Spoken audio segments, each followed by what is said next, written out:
बिस्मिल्लाहिर्रहमानिर्रहीम। अस्सलामु अलैकुम वरहमतुल्लाहि वबरकातुहू। जब तुम्हें कहीं से कोई उम्मीद नहीं रहती, तब वो तुम्हें तहज्जुद की लगन लगा देता है और एक नई उम्मीद से जोड़ देता है।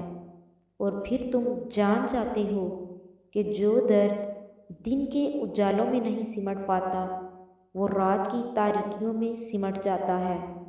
दुआएं कभी भी रद्द नहीं की जाती, फिर वो तहज्जुद की हो या फ़र्ज़ नमाज की, फिर वो हंस कर मांगी गई हो या रोते हुए, फिर वो किसी नमाजी की हो या बेनमाजी की।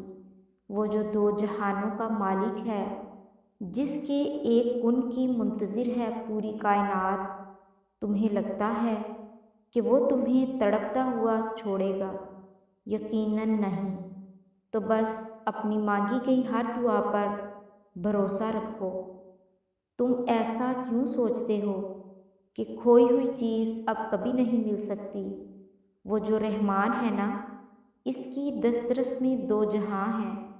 वो जब किसी चीज़ को होने का हुक्म देता है, तो कायनात में इन चीज़ों के दरमियान कितना भी फासला क्यों ना हो, रास्ते खुद ब खुद मिल जाया करते हैं।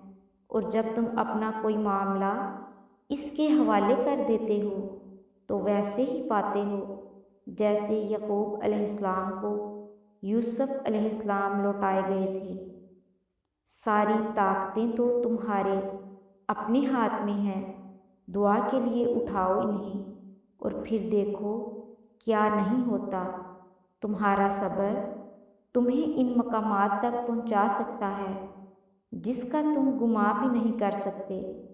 और इसके लिए तुम्हारा ये जानना ज़रूरी नहीं है कि आगे क्या होगा और कैसे होगा।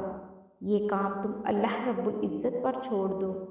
तुम्हारा काम बस यकीन रखना है, मुमकिन से लेकर नामुमकिन तक, हासिल से लाहासिल तक।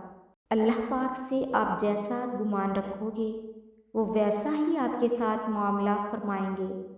अब अगर आप ये बोलो कि नहीं, मेरी तो कोई दुआ कबूल ही नहीं होती, मुझे तो कभी माफ़ी मिल ही नहीं सकती, तो क्या ख्याल है, दुआ इस कदर बेयकीन होने पर कबूल होगी? नहीं। आप जब भी अल्लाह पाक से मांगे, पूरे यकीन से मांगे। भला अल्लाह के सिवा कौन है जिससे हम कुछ मांग सकते हैं या कोई हमें कुछ दे सकता है?